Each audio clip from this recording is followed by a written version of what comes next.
This is the Big MJ Debate Small Talk, the sub-series that focuses on smaller discussions and individual topics relating to Michael Jackson. I'm Pez Jax, and today you've joined me in what can only be described as a hostage negotiation situation. You might be thinking, who's been held captive, Pez? What's going on? Well, let me tell you who's been held captive. The Ultimate Collection.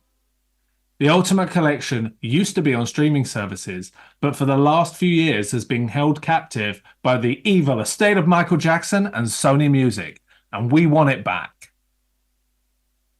Okay, so enough with the amateur dramatics for a minute. Let's talk about this.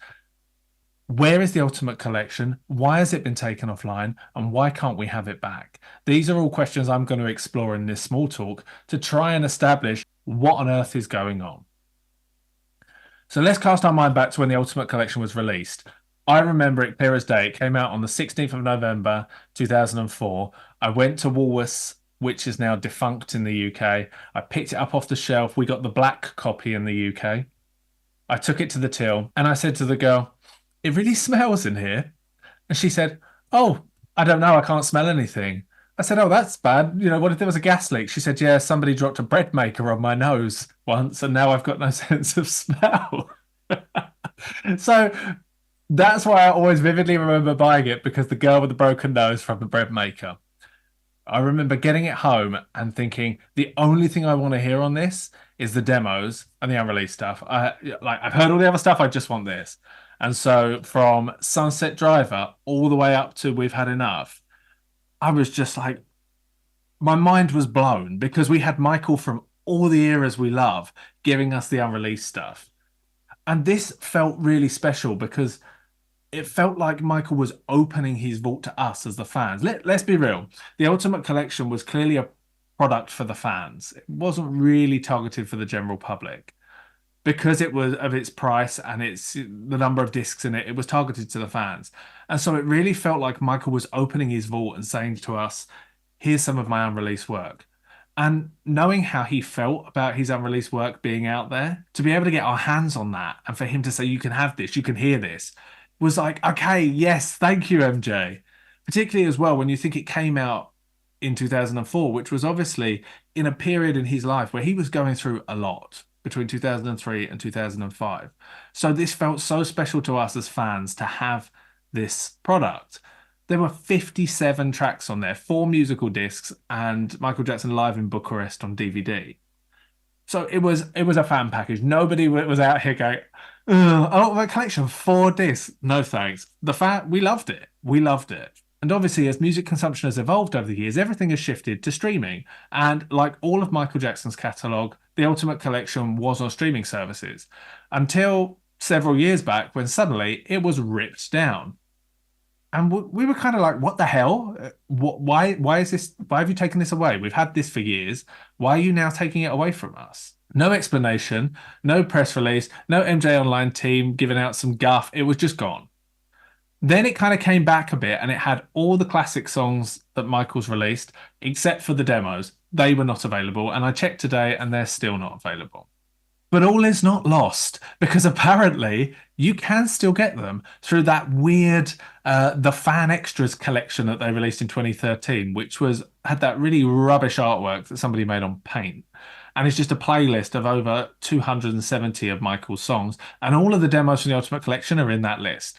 You can either buy them on iTunes, because people still apparently do that, for 99p, or you can buy the whole package of 270 songs for the small price of £99 and 99p. Whoa! I kid you not.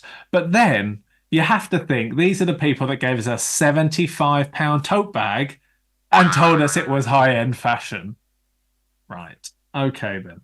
But why are these songs not properly available across all platforms? Why is it a bit here and a bit there? In addition, the only demo from the Ultimate Collection that's available on YouTube officially is We've Had Enough. And it's buried within the Michael Jackson channel, and it's only got 4 million views. When you think of how amazing that song is, that should have a hell of a lot more views. But why are we in this situation where there's like, you can buy some on iTunes, there's one on YouTube, and the rest is not available? Why is that the situation? And if anything, they've kind of shot themselves in the foot with it because if you go on YouTube, somebody has uploaded Cheetah and it's got over 703,000 views. Fall Again has 561,000 views. These are views that could be part of Michael Jackson's official catalogue, but no, you've taken it away.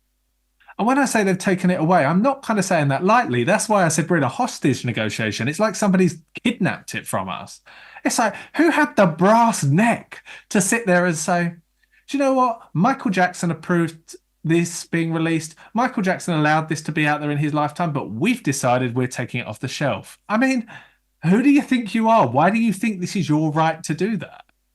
And by contrast, if you look at what Madonna's doing, or the estate of Tina Turner, or the estate of Whitney Houston and their record labels, they're uploading all of their artists' back singles onto streaming platforms, which means that you get the remixes, you get the B-sides, you get the instrumentals and the acapellas and everything else that came on the singles.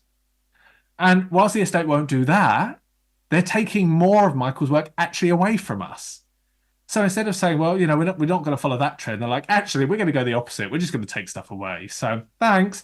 And that feels like a real kick in the teeth because, as I said before, Michael Jackson entrusted us with his demos. He was like, you can have these. And how much that means to us for you to then just rip them away. Like if you meet a new fan for the first time or somebody that's just become a fan and you say to them, have you heard Cheetah? Have you heard Someone in the Dark? No, yeah, sure. Okay, they may have found them on YouTube and heard them online, but that's not the point.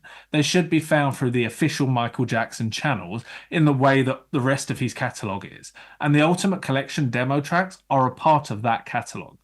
For starters, Cheetah was a single. It may have been a promo, but we have a vinyl for it. There is a CD for it, and there was a video for it to promote it. It was technically a single. Where do you get off thinking, oh, we're just going to take that away now? Like, what's going to come next? You're just going to go, do you know what? Let's just take down The Way You Make Me Feel. Hey! I know it was a single, I know it's got a video, but yeah, let's just take that one away. Like, really? This is your approach? And again, with no good reason. You want people to enjoy his stuff. You want people to enjoy this music, and then you take it away and make it inaccessible to them. That makes no sense. Show me the business case. Show me the plan. Show me the reasoning. Well, this leads me to my next point is to why are they doing this? Why do we think they're doing this? The only theory I can come up with is that they want to take those songs off because they've said through their IRS report that they don't have much in the vault. I think we've said in a previous episode, they said they have access to 83 snippets and clips and all the rest of it. So maybe their plan is to take this stuff away from us and then drip feed it back to us over the course of several years and several other projects and be like, surprise, you've got something new. It's like, well, no, actually, we don't. But of course, the general public won't know about that because they probably don't have the Ultimate Collection and they can't stream it online either. So once again, it's another concession that fans have to make for the benefit of the general public discovering something new. This theory is kind of backed up by the fact that we had The Way You Love Me reissued to us on the Michael album in 2010. They kind of remixed it and then gave it to us again. Then we had Sunset Driver put on Thriller 40, and we're going to get to that in a bit. Then we had PYT demo put on the digital version of Thriller 40. So there's every possibility that they could plan to say, do you know what? You're going to get Cheetah in a few years on a bad 40 anniversary package. Someone put your hand out on a dangerous... Well, actually, no. Chance of us getting anything past bad as an anniversary package, I'm sure we can whistle for that. Aside from being a great physical product, the Ultimate Collection works digitally as well. If you're discovering Michael for the first time, or you are a die-hard fan, it gives you a full range of Michael from the classic hits from day one to all the demos and the rare. It encompasses everything and it shows him as an artist. This is why it's so important to be available, because fans and the public will get to hear like demos like in the back where you can hear him kind of mumbling and working on the track, and they'll get to hear masterpieces like We've Had Enough, and then kind of alternative songs like Monkey Business. These songs should be heard, and the fact that they're not available, shocking. I'm repping for the Ultimate Collection because I love it as a package. I think it's better than Essential. I think it's better than Visionary. I think it really is a fan package. But it's not without its faults, and nobody's denying that it has its faults. First and foremost, there's a lot of mistakes in the booklet. It says that Sunset Driver was mixed by Bill Bottrell and released in 1982. Bill Bottrell told us he didn't start working with Michael till State of Shock in 1983, so don't know how that happened. And now we can tell that the estate just looked in the Ultimate Collection, saw 1982, saw Bill Bottrell, and went, yeah, stick that on Thriller 40. I think everybody can agree it's an off the wall era song. There's been conversations between fans about the prospect of a 1982 vocal recording, but the rest of the story doesn't add up on that one. So we'll go with off the wall. It also says I Just Can't Stop Loving You was recorded in 1982. But we've seen from the footage of Michael and Saida in the booth and Saida's stories that it wasn't recorded in the Thriller era. It says that You Are Not Alone and Stranger in Moscow were recorded in 95, when we know that Stranger in Moscow started as early as 1993, and You Are Not Alone was recorded in December in 1994 in Chicago. It says Blood on the Dance Floor was recorded in 1997. When we know that wasn't the case, it was initially recorded for the Dangerous album and some tweaks were made for the 97 version, but ultimately it was recorded in the Dangerous era. It says On the Line was written by Michael, when we know that that isn't the case because Babyface was involved as well. And perhaps the funniest and most ridiculous point in that book, it says that Unbreakable was recorded in 2002, when we know that's not the case because 2002 was a year after Unbreakable was actually released on the record. So we know that the Ultimate Collection has its faults and has its mistakes, and we love it anyway. But that doesn't mean that you can then just decide to take it off the shelf and take it away from people, especially on streaming services. So why do I so passionately want it back? And I hope I'm not alone when I'm sitting here saying I want it back. I hope other fans are like, yeah, me too, bring it back on streaming. Like, you know, when you're on the train or you're going to work or you're in the car and you've got Spotify on and you want to have a playlist with songs like Cheetah and Monkey Business and Someone Put Your Hand Out and Fall Again and in the back, We've Had Enough and it's not available. It's annoying. It's really annoying. Or you think, oh, I really fancy listening to Scared of the Moon today. Not a personal thought, but I'm sure some people do. You just got to go and dig around the internet for it. It should be available on Michael's channels like it used to be because he allowed them to be put out. So put them back. They're a part of his catalogue. But I think the reason I'm so passionate about the return of the Ultimate Collection is because look at where we are today in 2024.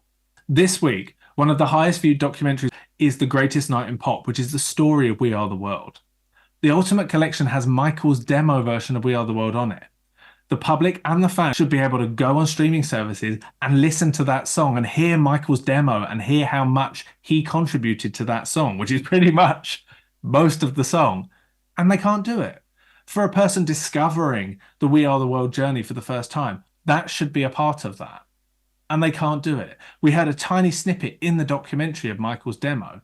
People might want to go and hear that. And they can't go and hear it properly or officially, or give Michael the correct credit he deserves and the correct royalties for it being streamed on streaming platforms.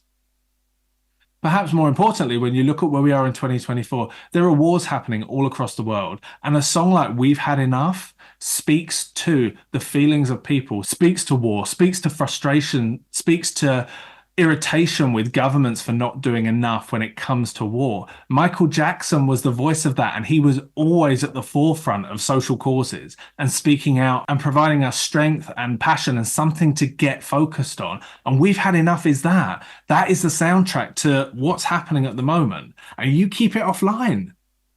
How is that even possible? Look at the way They Don't Care About Us has become a protest march song, and you hear people chanting it all over the world. And yet We've Had Enough doesn't get the recognition it deserves. It's buried on your YouTube channel and it's not widely available because people don't know about it. This should be available again. And I hope, I don't want to put words in Michael's mouth and I don't want to say Michael would want because we don't know ultimately. But I would hope that with a song that Michael crafted so brilliantly and delivered so passionately, I hope that he would be in support of that still being available, seeing as he was happy for it to be out in the first place. So what happens next? How do we get it back? What do we do? Because this is my question to you guys. I want to know what we can do to persuade the people holding the Ultimate Collection hostage, because that's what it is at this stage. It's hostage. You've literally taken it from the shelf and locked it back in the vault. Like we're sitting here going, give us more from the vault. And you're going, no, let's put it back. Like, What the fuck? We want it out. Leave it out. Leave it alone. It's not yours to decide that it should come off streaming services. So what do we do? How do we approach this? How do we get it back? Because for me, I believe that fans that are becoming new fans and fans that have been fans for a long time deserve to hear that music. How can you have a Michael Jackson playlist without Cheetah in it? It doesn't make any sense. It's a bad era staple. How can you not hear Fall Again or On the Line? How can they not be widely available? It's madness. The delivery of his voice on Fall Again is so brilliant that to lock that up in a vault, criminal. This is a hostage negotiation situation and we want it back. So if you're watching this, we implore you to put the Ultimate Collection in its entirety back onto streaming services where it belongs.